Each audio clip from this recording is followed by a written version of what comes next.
पर ठाकुर जी के रूप तीन ही हैं। रूप और स्वरूप ये दो बातें होती हैं। हर व्यक्ति, यहां जितने लोग बैठे हैं, सबके दो पहलू हैं। एक पहलू का नाम है रूप और दूसरे का नाम है स्वरूप। रूप और स्वरूप में अंतर क्या होता है? स्वरूप जो होता है ना, वो बाहर के लोगों के लिए हम लोग धारण करते हैं, और रूप जो होता है वो अपनों के लिए होता है। हम अपनों के सामने अलग होते हैं और बाहर के लोगों के सामने अलग होते हैं। जैसे मैं व्यास मंच पे बैठा हूं, बताइए ये रूप है कि स्वरूप है? क्या है ये स्वरूप है। क्यों? क्योंकि ये ऐसा मैं अपने घर में नहीं रहता, ऐसा मैं अपने माता जी के सामने नहीं होता, ऐसा मैं अपनी बहनों के सामने नहीं होता। हाँ, तिलक लगाता हूं, धोती पहनता हूं, बाहर के श्रृंगार से बात प्रयोजन नहीं है, स्वभाव से प्रयोजन है। स्वभाव सबका बदलता है, अपनों के सामने अलग होता है और परायों के सामने अलग होता है। ऐसे ही ठाकुर जी के स्वरूप बहुत सारे हैं। कहीं पर ठाकुर जी भुजा ऊपर करके धारण करके खड़े हैं, कहीं पर ठाकुर जी बंसी बजा रहे हैं, कहीं पर ठाकुर जी लड्डू हाथ में लेके, कहीं पर माखन हाथ में लेकर के, कहीं ठाकुर जी शेष नाग पर पौड़े हैं, कहीं पर संग चक्र गदा पद्म धारण करके बैठे हैं, कहीं पर ध्यान मुद्रा में बैठे हैं, कहीं पर रौद्र मुद्रा में बैठे हैं, कहीं पर करुण भाव में हैं। तो पूरे भारत में जितने भी मंदिर हैं, हर भारत के हर मंदिर में ठाकुर जी का स्वरूप अलग है।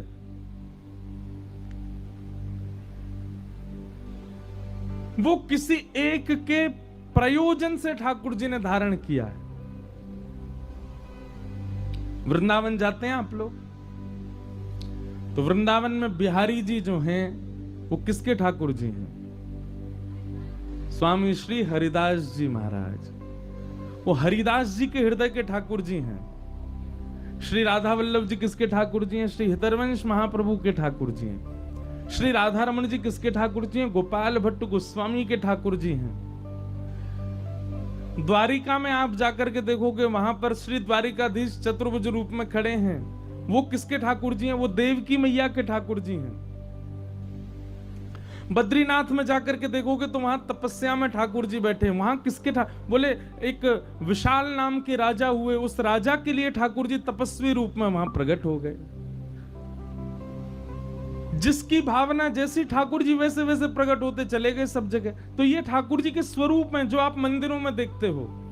पर ठाकुर जी का रूप क्या है? रूप मतलब जो अपनों के लिए होता है। वो तीन ही है ठाकुर जी के, सत्य, चित्त और आनंद। ठाकुर जी का श्रृंगार कैसा भी हो, कद काठी कैसी भी हो, मोटे हो, पतले हो, दुबले हो, लेटे हो, खड़े हो, बैठे हो, पर सारे ठाकुरों के तीन ही रूप हैं। अंतरंग भाव से वो तीन ही रूप में हैं। तीन रूप कौन कौन से? सबसे पहला सत्य। लिखते जाइएगा। यदि कोई व्यक्ति बहुत मंदिर नहीं जाता है लेकिन सत्य का आचरण करता है, तो सत्य बोलने वाला व्यक्ति उतना ही पुण्यात्मा माना जाएगा जितना पुण्यात्मा वो व्यक्ति माना जाता है जो मंदिरों में ही जाता रहता है। लेकिन कोई व्यक्ति मंदिर बहुत जाता है लेकिन सत्य नहीं बोलता, उसका पुण्य बढ़ेगा? बात बात पर झूठी बोलता है लेकिन मंदिर सारे जाता है।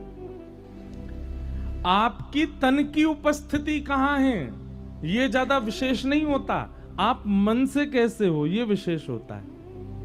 आप भले ही कानपुर में रहते हैं लेकिन नित्य अपने नेत्र बंद करके श्री वृंदावन बिहारी लाल जी का स्मरण करते हैं, तो आपका उस दिन का अटेंडेंस वृंदावन में ही माना जाएगा। क्यों? आप मन से वहां उपस्थित हो। तो सत्य का आचरण करने वाला व्यक्ति भी भगवद उपासक माना जाता है। राजा हरिश्चंद्र, उनका नाम लिया जाता है, वो सत्य उपासक थे। राजा हरिश्चंद्र गोस्वामी तुलसीदास जी से कम नहीं है। राजा हरिश्चंद्र भक्तिमती मीराबाई से कम नहीं है। क्यों? क्योंकि वो सत्य का आचरण करते हैं। सत्य भगवान का रूप है।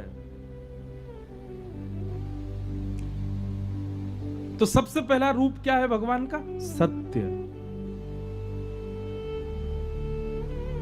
अच्छा, एक और बात, सत्य भी सब जगह बोलना चाहिए, यह भी धर्म नहीं है।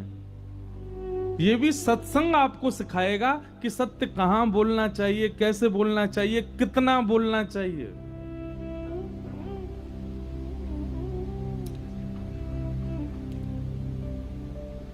आपसे किसी ने पूछा, वो 4 नंबर गली वाली जो है ना, उनकी बेटी से हम अपने बेटा का ब्याह कर रहे हैं, वो लड़की कैसी है, आपको क्या करना चाहिए? अब आपको नहीं पता कि वो लड़की कैसी है, लेकिन फिर भी आपको उस समय उसकी प्रशंसा ही करनी चाहिए। नहीं, अच्छी है, हाँ ठीक है, अच्छा है, स्वभाव अच्छा है, स्वरूप अच्छा, बाकी आप पूछ लो। पर वहां आपको नहीं भी पता, फिर भी आपको सत्य बोलना चाहिए। कोई गौ सेवा के लिए प्रेरित हो रहा हो और आपसे पूछे मुझे करनी चाहिए कि नहीं, तो आपको उसमें 4-5 अपनी तरफ से बना के बोलना, गौ सेवा से ऐसा होता है, गौ सेवा करने से ये होता है, गौ सेवा करते हैं तो पितृ प्रसन्न होते हैं। अब आप जबरदस्ती अपनी तरफ से अगर थोड़े बहुत बातें लगा के बोल दो तो वो अच्छा माना जाएगा, भले वो असत्य नहीं है। तो सत्य भी कहां बोलना चाहिए, कैसे बोलना चाहिए, कितना बोलना चाहिए। अब मां कई बार अपने बच्चे की जिद को पूरी नहीं करती तो झूठ बोलती है। अच्छा चल तू ये खा लेगा ना तो फिर मैं तुझको ये दूंगी। अब है तो वो झूठ। बच्चा जब खा लेता वो कहता लाओ टॉफी दो, बोले अच्छा नहीं अब नहीं दे रही मैं। बोले आपने झूठ क्यों बोला? तो वो झूठ आपका पाप में नहीं गिना जाएगा। किसी बालक से सत्कर्म करवाने के लिए, किसी बालक की भलाई के लिए आपने उससे झूठ बोला, तो वो झूठ नहीं है।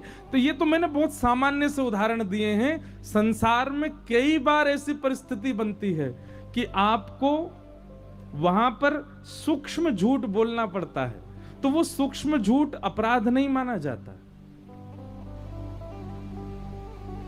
हां, अपने स्वार्थ के लिए, केवल अपनी भलाई के लिए, किसी के अनहित के लिए, किसी के साथ दुष्कर्म करते हुए आप झूठ का आचरण करते हैं तो वो पाप है।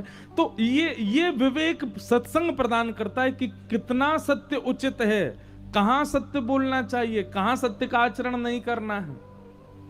ये सत्संगी व्यक्ति जानता है।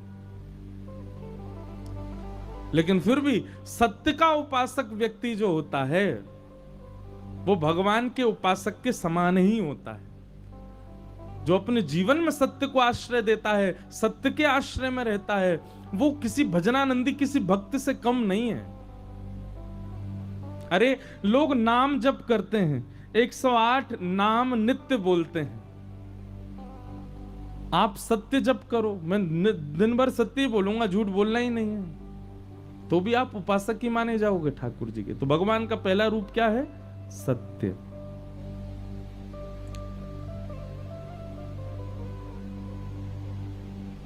दूसरा रूप क्या है? चैतन्य। ठाकुर जी चैतन्य है। भगवान को कभी जड़वत मत मानिए। ठाकुर जी धातु में हैं, अष्ट धातु में हैं, मूर्ति में हैं, या किसी काष्ठ में हैं, प्रतिमा में हैं, नहीं। ठाकुर जी चैतन्य हैं। जिस प्रकार हम चैतन्य हैं, हमारा स्वरूप चैतन्य है, ऐसे ठाकुर जी भी चैतन्य है। वायु में भी वो विद्यमान है, कण में भी वो विद्यमान है, प्रकाश में भी वो विद्यमान है, निशा में भी वो विद्यमान है, सब जगह विद्यमान है। ऐसी चैतन्य भावना ठाकुर जी के प्रति होनी चाहिए। और तीसरा रूप क्या है भगवान का? आनंद। ठाकुर जी कौन है? आनंद। आनंद कब आता है बताओ? कानपुर की प्रसिद्धि क्या है भोजन में? क्या मिलता है कानपुर में बढ़िया? कुछ मिलता है अच्छा है? चाट। कानपुर की चाट प्रसिद्ध है। लड्डू, वाह। तो वो खा के आनंद आता है? नहीं। कितनी भी प्रसिद्ध वस्तु क्यों ना हो, ये हम तो देखो केवल जीव की बात करेंगे क्योंकि बाकी इंद्रियों की चर्चा मंच से नहीं कर सकते। पर जिस वस्तु के लिए व्यक्ति कहता है कि उसको पाने में हमको सुख मिला, उसको पाने में हमको आनंद आया, उसकी एक लिमिट होती है, उससे ज्यादा आप उसका उपभोग नहीं कर सकते। आप चाट कितने दोना खा लोगे? एक दोना खा लोगे, बहुत ज्यादा भूख होगी 2 खा लोगे, बहुत ही ज्यादा पेट बड़ो होगा मैं मटका सो तो 3 खा लोगे, 4 खा लोगे। लेकिन संसार की किसी भी वस्तु की जब अतीत हो जाती है, वो अति से अधिक आपके पास आ जाता है, तो प्रिय लगने वाली वस्तु से भी घृणा होती है। इसलिए वो उसको आनंद नहीं कह सकते आप। आनंद की परिभाषा सुनिए। Myntra Big Fashion Festival is back. अब लेटेस्ट फैशन पे डिस्काउंट पे डिस्काउंट पे डिस्काउंट। Shop now.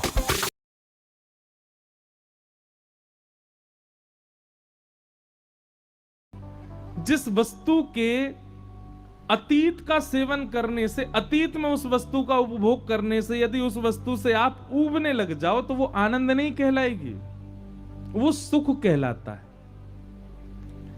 लेकिन भगवत संबंधी वस्तु, ठाकुर जी से संबंधी वस्तु, वो कितने भी अतीत में उसका सेवन कर लो फिर भी आपको कम ही लगेगा, उसी को आनंद कहते हैं। श्री वृंदावन का दर्शन कर लो, श्री ठाकुर जी का दर्शन कर लो, कथा सुन लो। अभी तो पहला दिन आए, आज 7वें दिन आपको यूं लगेगा कि कहां चले गए 7 दिन, इतनी जल्दी क्यों पूरे हो गए 7 दिन। कहां 3 घंटे की पिक्चर देखने जाते हैं तो कई बार 3 घंटा भी यूं लगे पूरी क्यों नहीं हो रही है।